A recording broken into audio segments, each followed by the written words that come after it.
Hasta Pentecostés estaremos comentando, independientemente de las lecturas que toquen, porque no siempre se respeta la lectura continuada de los hechos, porque hay fiestas que se les da mayor prioridad, pero nosotros estamos comentando los hechos de los apóstoles para terminar esta fiesta de Pascua, pues teniendo una idea somera, no muy profunda, de lo que significa este libro, que es la segunda parte del Evangelio según San Lucas, que después de habernos contado la vida de Cristo, ahora nos va a contar la vida de la Iglesia, que hoy se prosigue escribiendo. Hoy toca, en continuidad con la lectura que hubiéramos leído ayer en misa, si no hubiéramos celebrado acá en Perú las fiestas de Felipe y Santiago, hoy toca seguir con Felipe. Felipe, diácono que está evangelizando Samaria, porque los diáconos no solamente se dedican a la caridad, también realizan esa misión evangelizadora, porque como veíamos ayer, los cristianos que proceden del helenismo, no del judaísmo, son perseguidos. Luego también serán perseguidos los cristianos que proceden del judaísmo. Estos cristianos en su huida no andan lamentándose, sino que siguen evangelizando y siguen sembrando el evangelio. Hoy vemos otra acción, otro episodio importante en la vida de Felipe, que es la evangelización del eunuco de Candaces, reina de Etiopía. Dice el libro de los Hechos, dice San Lucas: el ángel del Señor dijo a Felipe. Luego este ángel del Señor se le llamará el Espíritu Santo. San Lucas, que es el evangelista del Espíritu Santo, el ángel del Señor, a veces se puede asimilar perfectamente a la segunda persona de la Santísima Trinidad, el Hijo. A veces puede ser un ángel, una criatura, y a veces es Dios el Hijo o el Espíritu Santo. En este caso parece indicar que es el Espíritu Santo. Ponte en camino hacia el sur, por la carretera de Jerusalén, a Gaza. Gaza está en el suroeste del mapa. Si vemos Palestina, está en la costa donde estaban los filisteos, en la costa mediterránea sur, y entonces desde Samaria Felipe está caminando, cruzando todo el desierto. Se puso en camino, ya ven las caminatas que se pegan estos cristianos por evangelizar, no hay pereza cuando uno ama a Cristo. Se puso en camino y vio venir a un etíope. Los etíopes son negros que vienen del sur de Egipto. Un eunuco, ministro de Candaces. Los eunucos en la historia han tenido una importancia muy grande porque son varones castrados en los cuales pueden confiar los reyes, porque en su ausencia, cuando ellos se van a la guerra, pueden dejarlos con sus esposas, las reinas, sin peligro de que haya infidelidad. Entonces estos eunucos a lo largo de la historia en muchos lugares van adquiriendo un poder enorme. En algunos sitios son despreciados, los judíos los desprecian bastante, pero en muchos lugares bárbaros los eunucos son altamente considerados, algunos eunucos que llegan a altos grados de poder. Pues aquí está este eunuco que es ministro, intendente, parece que de economía, porque es intendente del tesoro, que había ido en peregrinación a Jerusalén. Esto le convierte en judío, imposible, porque era eunuco, ni siquiera podía ser un prosélito, pero sí podría ser uno de estos que llaman temerosos de Dios, simpatizantes, que están acercándose al Dios verdadero y bueno, son admitidos como tales, como simpatizantes. El Espíritu, esta vez no dice el ángel del Señor, el Espíritu dijo a Felipe: acércate a la carroza.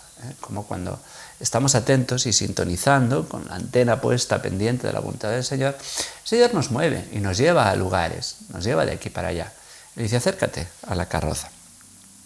Felipe se acercó corriendo porque cuando el Espíritu Santo nos invita a algo hay que ir sin poner obstáculos, y le oyó que estaba en alta voz leyendo la Escritura, en este caso el profeta Isaías. No sería una Biblia completa, porque la Biblia completa como nosotros la conocemos en un solo libro es una cosa moderna, sería un rollo, señal de que este hombre ministro, claro, era hombre de dinero, porque el libro hasta hace relativamente poco ha sido un instrumento de lujo, hoy lo vuelve a ser por lo caros que son, pero no estaban tan extendidos como hoy. Entonces que alguien tenga un rollo del profeta Isaías significa la dignidad, la altura, no solo intelectual sino económica del personaje. Y está leyendo como se leía en aquel entonces, en voz alta. Entonces oye que está leyendo a Isaías y le pregunta, ¿entiendes lo que estás leyendo? La respuesta es importante. ¿Cómo voy a entenderlo si nadie me guía? ¿Cómo vas a entender la Sagrada Escritura si nadie nos guía? Esto es la barbaridad que ha hecho Lutero con el libre examen, que cualquiera se cree autorizado para leer la palabra de Dios. Está bien que la palabra de Dios haya llegado al pueblo sencillo, pero el pueblo sencillo ha de saber que tenemos que tener todos mucho cuidado. Nadie, ni yo ni nadie, podemos leer la Sagrada Escritura sin un magisterio, sin una autoridad que está asentado en toda la tradición de la Iglesia, porque entonces nos equivocamos. Es una barbaridad, como digo, aquello que dice Lutero, que cualquiera, excepto el Papa, puede interpretar la Sagrada Escritura, ¿no? Sin una vinculación con la Iglesia y con la tradición, pues es muy fácil equivocarse y por eso pues, surgen tantas sectas unas de otras que se dividen una y otra vez como células. Entonces invitó a Felipe a subir a la carroza y a sentarse con él. Y están leyendo un pasaje de la Escritura que San Lucas cita libremente. Estamos viendo que en la antigüedad no hay una obsesión como la que tenemos hoy en día de citar literalmente exactamente las palabras. Es una citación muy libre, muy de memoria, por lo tanto muy acertada, muy unida a la verdad del texto, pero con una cierta libertad. Lee el capítulo 53 de Isaías, de hecho los versículos 7 y 8. Como cordero llevado al matadero, como oveja ante el esquilador, enmudecía y no abría la boca, sin defensa, sin justicia, se lo llevaron. ¿Quién meditó en su destino? Lo arrancaron de los vivos. El eunuco pregunta, por favor, ¿de quién dice esto el profeta? ¿De sí mismo o de otro? Este cordero llevado al matadero, ¿quién es? ¿Es Isaías o es otro? Es un judío al cual no se le ha predicado la fe. Y entonces, pues los judíos van entendiendo que este es un Mesías, pero es un texto muy difícil de interpretar para el que no es cristiano, para el que no ha vivido el escándalo de la cruz, porque el Mesías es alguien glorioso, alguien que viene a reinar, a vencer, a acabar con los enemigos, y resulta que aquí tenemos a una oveja trasquilada, muda, sin defensa.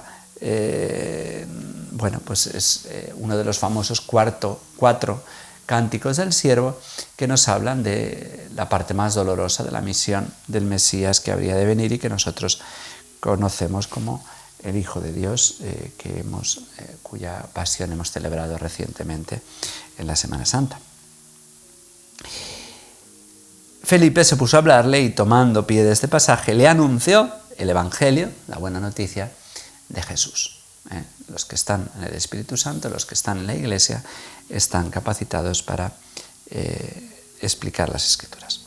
Llegaron a un sitio donde había agua y dijo el eunuco, mira agua, ¿qué dificultad hay en que me bautice? Aquí hay un versículo que no aparece en todos los códices, en el cual Felipe dice, si crees con todo tu corazón, se puede. Y él respondió, creo que Jesucristo es el Hijo de Dios. Mandó parar la carroza, bajaron los dos al agua y Felipe lo bautizó. Lo inició en la vida cristiana.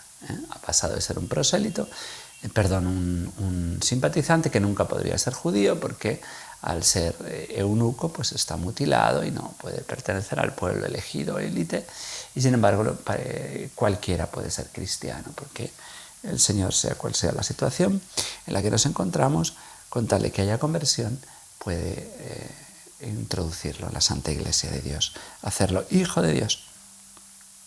Cuando salieron del agua, el Espíritu del Señor arrebató a Felipe.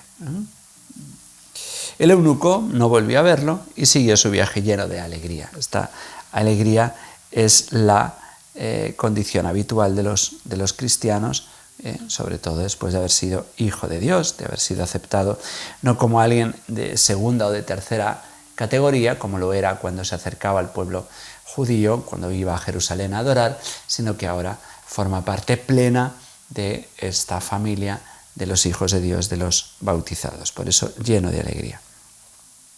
Felipe, que es traído y llevado por el Espíritu Santo, fue a parar a Azoto y fue evangelizando los poblados hasta que llegó a Cesarea.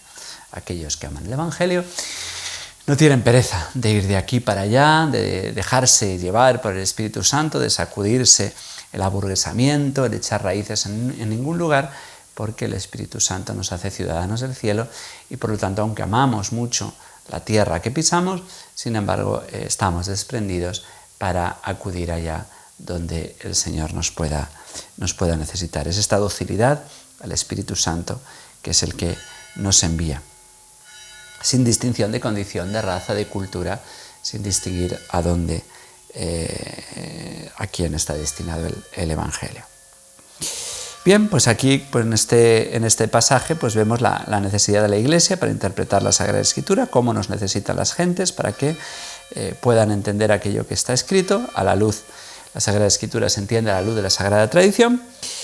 Qué importante es sobreponernos a esta nueva herejía que se impuso en muchos lugares en el posconcilio y que sigue hoy en boga de muchos trasnochados, que hace una contraposición entre evangelizar y sacramentalizar.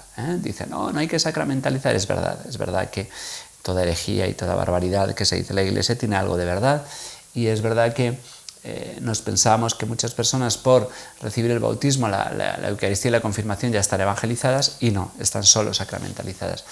Y por lo tanto tenemos que evangelizar mientras sacramentalizamos, es decir, la catequesis tiene que ser un espacio en el que evangelizamos, anunciamos la buena nueva. No podemos solamente dar sacramentos por motivos culturales, y esto nos pasa mucho en la catequesis, que las gentes vienen, los padres vienen a traer a sus hijos para que les demos los sacramentos y irse lo antes posible de la Iglesia. Esto es una barbaridad, pero también es una barbaridad ante este error, irse al error contrario y decir no vamos a dar sacramentos hasta que uno esté plenamente evangelizado. Y cuando uno está en el culmen de una vida voluntarista, plena de entrega, pues entonces ahí recién vamos a darle los sacramentos. Eso es una barbaridad, porque los sacramentos hay que darlos también al inicio. Hay que hacer un inicio catequético, pero los sacramentos no son solo culmen para los más perfectos, sino los sacramentos no son un premio para los buenos, sino una medicina para los que somos torpes, para los que somos pequeños, y por lo tanto basta muy poquito para darle a alguien el bautismo,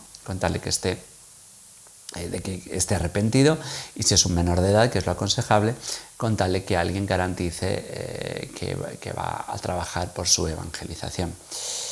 Lo mismo pasa con la Eucaristía. La Eucaristía se le puede dar a todo aquel que esté bautizado y que esté arrepentido y quiera cambiar de sus pecados. Tampoco se puede dar la Sagrada Eucaristía a todo aquel que está viviendo de mala manera o conviviendo sin un propósito de la enmienda y sin una decisión de separarse de aquella persona que le está haciendo pecar. Entonces, un equilibrio. Los sacramentos no están al final del camino, están al principio, como este eunuco que se le bautiza enseguida, pero con una previa evangelización y con una previa conversión. Muy bien, pues proseguimos mañana, viernes, si Dios quiere, con la lectura continuada del libro de los Hechos de los Apóstoles, aquí donde lo dejamos en el capítulo 8. Que la bendición de Dios Todopoderoso, Padre, Hijo y Espíritu Santo, descienda sobre ustedes y les acompañe siempre. Hasta mañana, si Dios quiere.